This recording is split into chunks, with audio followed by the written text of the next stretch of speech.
Hello friends, I am glad to see you again. Today I'm going to tell you about the housing association that wants me to quit my job. It all began with a lazy employee who just so happened to be the daughter of our HOA's so-called boss. I've lived in this community for a few years, ever since I purchased a modest 2-story home that I absolutely adore. The place itself is beautiful, quiet enough to enjoy a peaceful weekend, but lively enough that people say hello when you pass them on the sidewalk.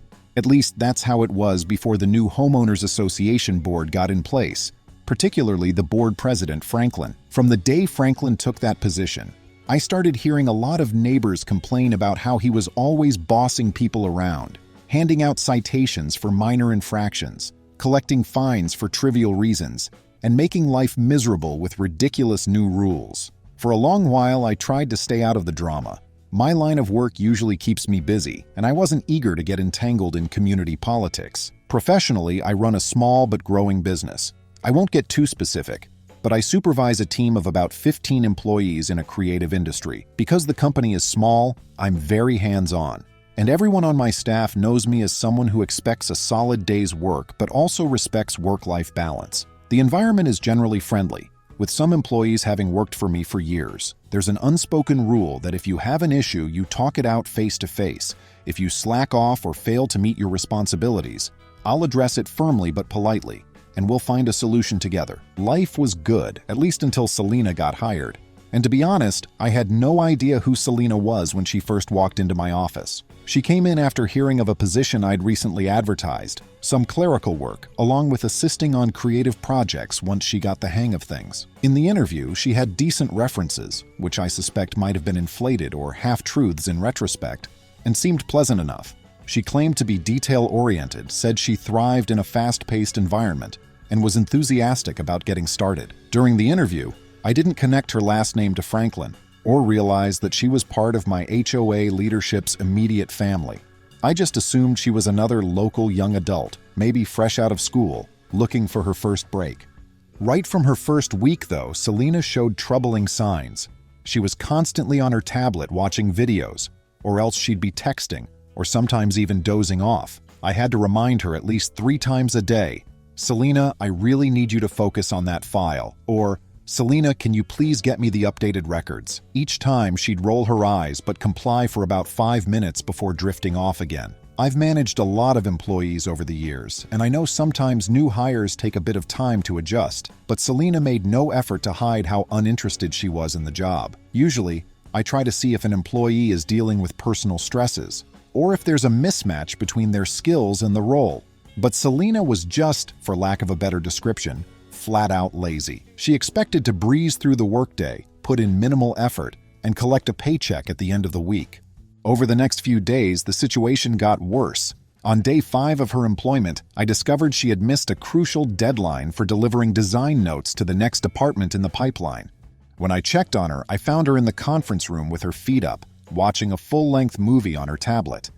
I addressed it politely, told her that if she needed to watch something on her lunch break, that was one thing, but she had responsibilities to fulfill during actual work hours. She shot me a look of pure disdain, like how dare I interrupt her break.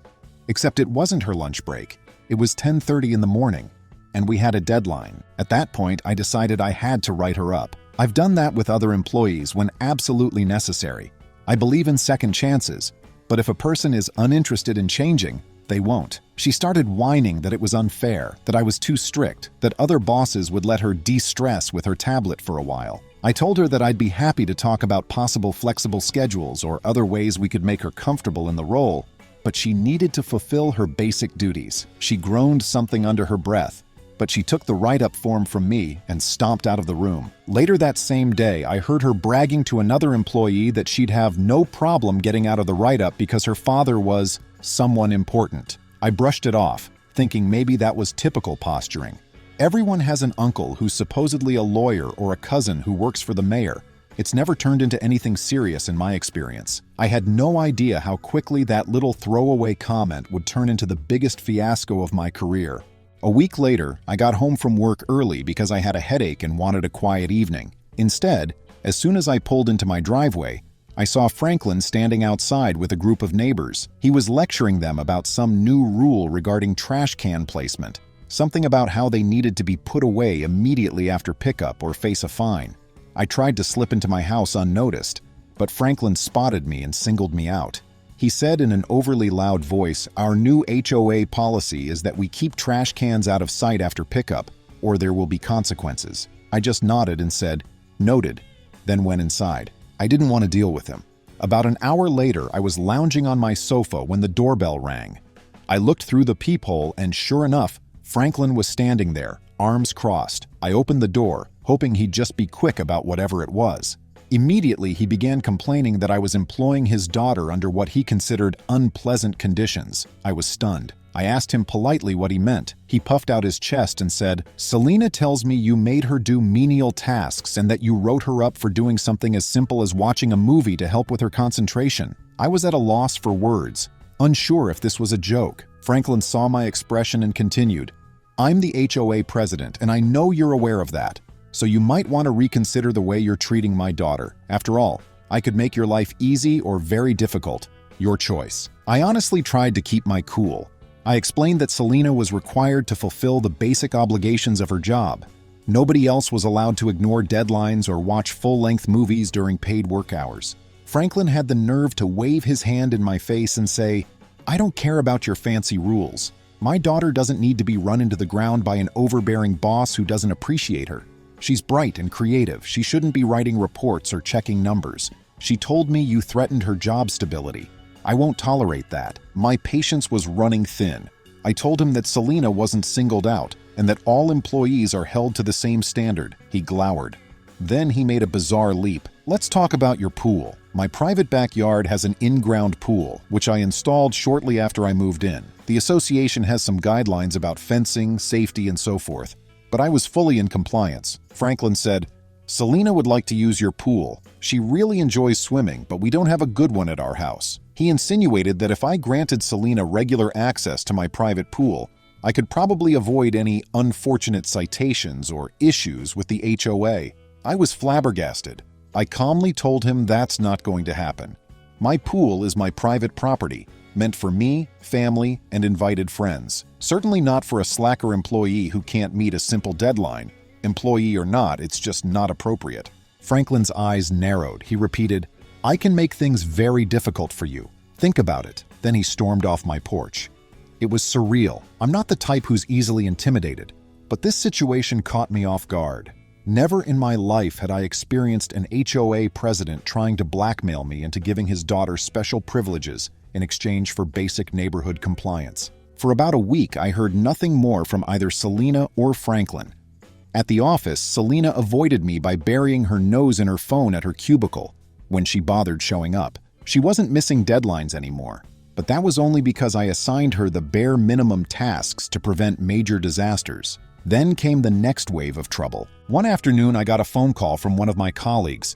"You might want to come out to the main entrance. Selena's father is here." Confused, I walked out to the front reception area, and sure enough, Franklin was sitting in the waiting area, arms folded like some disgruntled official. I asked, "Franklin, can I help you with something?" He stood up, looked around, and with a cold stare informed me that he was there to review Selena's employment conditions because the toxic environment was hurting her well-being. I told him that if Selena had concerns, we should address them with HR or have a proper meeting with the entire management present. We could schedule that meeting, but it wouldn't be right now in front of the entire reception staff.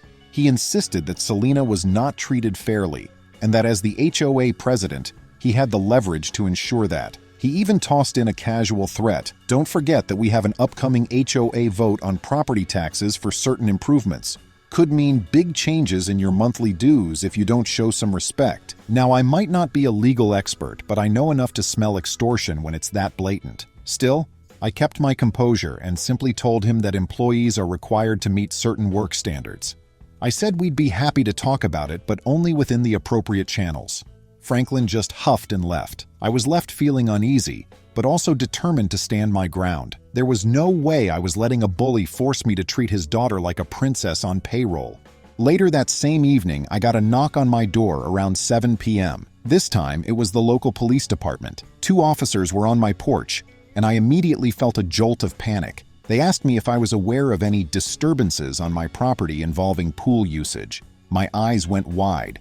I invited them inside and learned that Franklin had called them to report me for some nonsense about dangerous conditions around my pool. Allegedly, he claimed that my fence was not up to code and that his daughter had nearly injured herself while leaning on it. The officers asked if they could take a look at my backyard to verify the condition of the fence. I escorted them outside, showed them the fence, the locks, the safety signs, everything. They took notes and concluded there was nothing amiss. The fence was sturdy, the locks secure, the signage clear. They apologized for the inconvenience, saying they had to follow up on the complaint.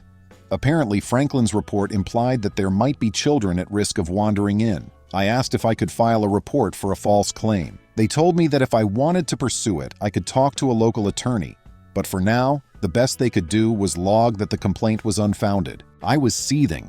The man had gone from petty threats to actually calling the police with bogus safety concerns just to rattle me. That's when I decided that enough was enough. I reached out to my attorney friend Harriet for some preliminary advice. Harriet told me to document everything, record phone calls if legal in my state, keep any letters, save text messages, gather all evidence.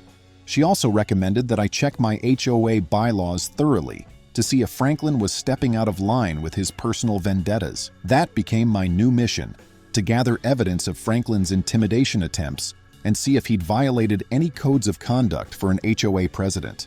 While I was busy investigating, more drama at work unfolded. Selena, perhaps sensing that her father's attempts weren't working, ramped up her own game. She started emailing me with bizarre demands. A shorter workday for the same pay, extra breaks every hour, permission to watch creative inspiration videos, as she called them, during her shift. Each time I politely declined, reminding her that her role required actual output. She responded with snarky remarks, peppered with references to her father's power. It was all so immature and aggravating. Meanwhile, a few co-workers confided that Selena kept bad-mouthing the company in the break room, saying things like she would take down the place if she had to.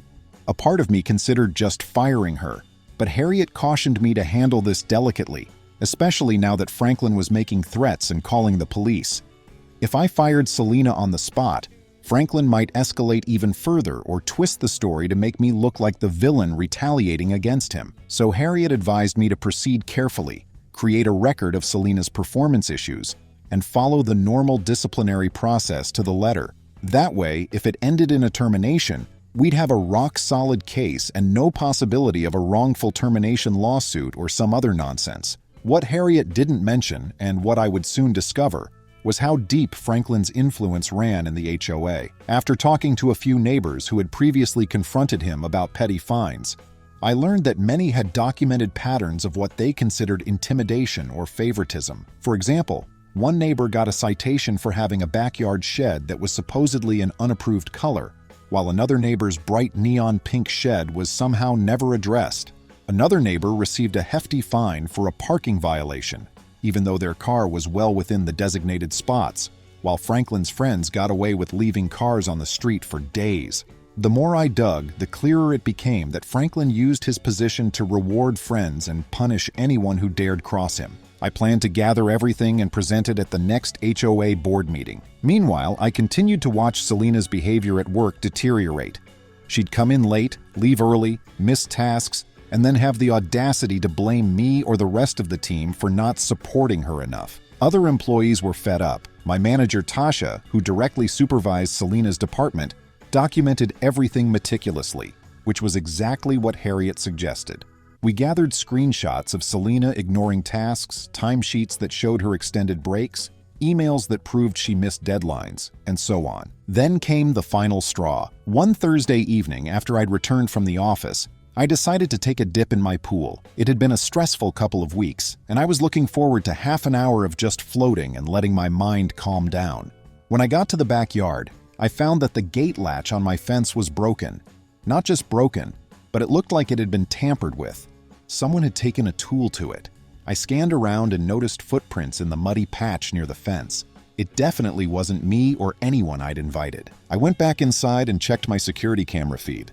A while back, I installed a camera that covers part of the yard for insurance purposes. Sure enough, around midday, there was Selena, fiddling with the fence latch.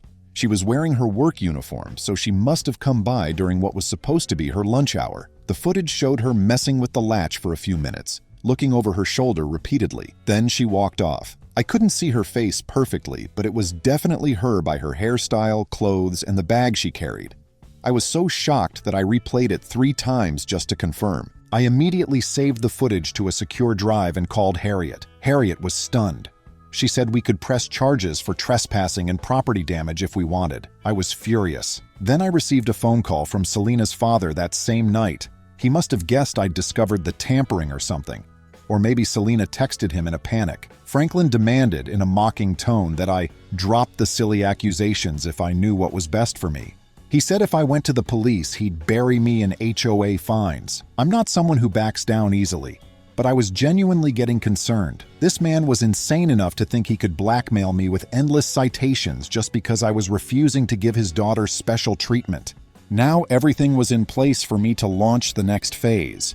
Harriet advised me to file a police report about the vandalism, which I did. The officers took a statement and said they'd investigate. With the camera footage in hand, it was pretty compelling evidence. The next day, I took my carefully organized binder of HOA complaints, neighbor testimonies, and all my evidence of Franklin's and Selena's behavior to the scheduled HOA board meeting. I didn't inform Franklin or Selena in advance that I'd be there or that I'd compiled so much. I just showed up quietly, armed with my documents. The meeting began with typical agenda items: finances, maintenance, upcoming events. Franklin was leading the session, speaking in his usual condescending tone. A few people looked bored, some were politely listening, and a few were obviously on Franklin's side. Then came the section labeled Public Remarks and Open Forum. I raised my hand. Franklin looked a bit surprised to see me, but forced a smile and said, "Yes. Do you have a comment?" I began by calmly stating that I had serious concerns about HOA leadership. I laid out the timeline, how Franklin had tried to force me to give Selena unrestricted access to my private pool, how he'd threatened me with citations, how he'd filed a false police report about my fence, and how Selena had actually damaged my fence. I mentioned the various neighbors who'd also experienced questionable citations and fines. I didn't raise my voice, I didn't name-call, I just let the facts speak for themselves. I had printed photos, copies of letters, quotes from neighbors, and best of all, the short clip from my security camera. Though I couldn't show the actual video in the meeting room due to technical limitations, I had still images that showed Selena messing with the latch. I stated that the police were already aware of the incident. By the time I finished, the room was buzzing. Franklin tried to stammer something about how I was fabricating stories, and that Selena would never do such a thing, but people were already whispering, pointing at the images and recalling their own run-ins with Franklin.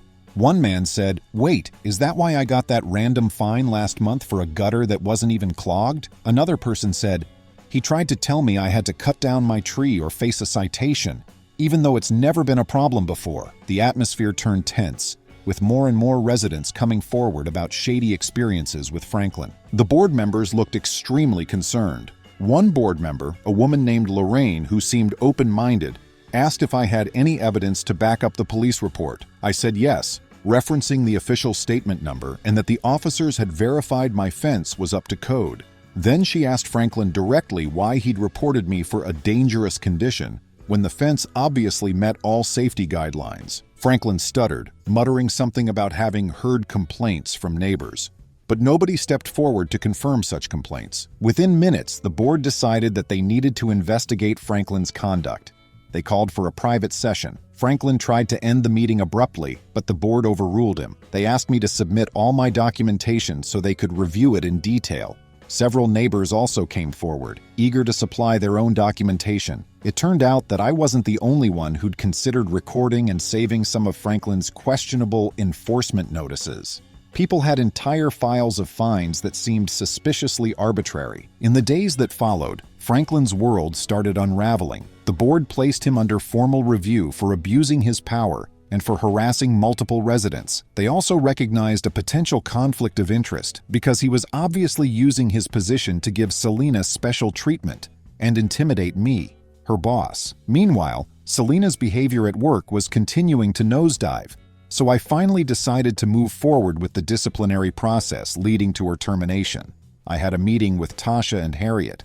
laid out Selena's repeated failures to meet deadlines, her disregard for workplace policies, and the fact that she'd vandalized my property.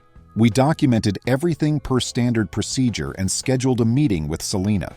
She barely showed up for it, arriving 20 minutes late, wearing casual attire, glaring at us like we were inconveniencing her. She seemed clueless to the severity of the situation. When I presented the evidence of her poor performance and the security footage of her tampering with the fence, Selena tried to deny it. Then she tried to blame me for not letting her use the pool, as if that was somehow relevant or a valid excuse for her actions. She said if I hadn't been so strict and unfriendly, she wouldn't have felt the need to do anything to the fence. I explained that her actions were criminal trespass and potentially endangering children in the neighborhood if the fence latch had broken entirely. She shrugged and said, "Well, no one got hurt." I concluded the meeting by telling her that her employment was terminated effective immediately. She let out a startled little squeak, then stormed out, muttering that her father would make sure I regretted it. Of course, by this point, Franklin had bigger problems than me: the HOA board's review. I'd heard from neighbors that the board was seeking to remove him from his position pending a final vote, and at the next special meeting, that's exactly what happened. Enough residents were fed up with Franklin that they voted to remove him as HOA president. It was a landslide. Nobody wanted a bully in charge. After he was removed from the board, Franklin seemed to lose his appetite for harassing me. He was too busy dealing with the fallout. That didn't stop him from trying one last desperate move, though. A couple of weeks after Selena's termination, a neighbor told me that Franklin was making noise about filing some kind of civil suit against me for defamation or wrongful termination, or who knows what else. Harriet laughed when I told her, saying he'd have no basis, especially after we documented everything so meticulously, and the HOA had removed him. Sure enough, no such lawsuit ever materialized. I suspect any lawyer would have told him he had no case. As for Selena, I haven't heard from her directly since. A friend of a friend hinted that she had a hard time finding a new job, likely because it's hard to get a good reference after you're caught messing with your boss's property. I won't say I'm happy that she's struggling, but I don't have any sympathy for her either. Actions have consequences, and this was a harsh lesson for her and her father, that you can't just waltz through life expecting special privileges without putting in the work or respecting boundaries. In the aftermath, the HOA held new elections for the board. Several neighbors encouraged me to run, but I declined. I still value my personal time, and I'm not eager to spend it refereeing petty neighborhood disputes. Instead, I supported a fair-minded neighbor, Jake, who won with a promise to restore some sanity and transparency to the HOA. Since Jake took the helm, the atmosphere in the neighborhood has improved. Gone are the days of random citations and secret fines. Communication is clearer. New guidelines are developed with community input. I wouldn't call the HOA perfect, but it's a far cry from the hostile environment Franklin had created. With Franklin out of the picture, no one's calling the cops over my pool. My fence is repaired, and I went ahead and upgraded the latch to a stronger mechanism. I also installed an additional camera to cover any blind spots. Paranoia? Maybe.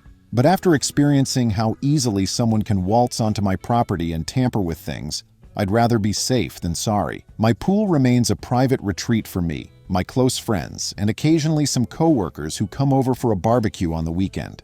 People in the community respect that boundary, and no one has tried to demand access since. I learned a handful of lessons from this ordeal. First, never let yourself be intimidated by someone simply because they claim to have authority or influence. Document everything, stand your ground, and trust that truth eventually comes to light. Second, always do your due diligence when hiring someone, even if they come with seemingly decent references. A name on a reference list doesn't guarantee they'll do the work with professionalism. Lastly, the biggest takeaway is that bullies often dig their own graves. Franklin and Selena's attempts to strong-arm me ended up blowing up in their own faces, resulting in both losing their positions. Selena her job, Franklin his cherished HOA throne. Did I feel satisfied at the end? In a sense, yes. There was a certain relief in knowing they couldn't harm me or anyone else in the community anymore. I won't pretend I didn't feel some gratification watching that special board meeting where Franklin was voted out. At the same time, it was exhausting and stressful. I wouldn't wish it on anybody. Still, I can't deny the satisfaction of seeing justice done. Even now, months later, I occasionally run into Franklin at the grocery store or in the neighborhood. He avoids eye contact and slinks away. Selena, I haven't spotted at all. Maybe she moved out, or maybe she's just keeping a low profile. Either way, I'm happy to have my life back to normal. Work is back on track, with a team that functions like a well-oiled machine. No more surprise visits from an overbearing parent demanding special treatment. The HOA is in much better hands, and folks are at peace without the looming threat of arbitrary fines. When I hop into my pool now, it's once again my private sanctuary. No drama, no fear that someone will call the cops on me. Just me, some sunshine, and the freedom to swim in my own yard. Maybe one day, if I'm feeling magnanimous, I'll invite some new neighbors over for a poolside barbecue. But I can guarantee you this, Selena and Franklin won't be on that guest list. Friends, thank you. See you soon.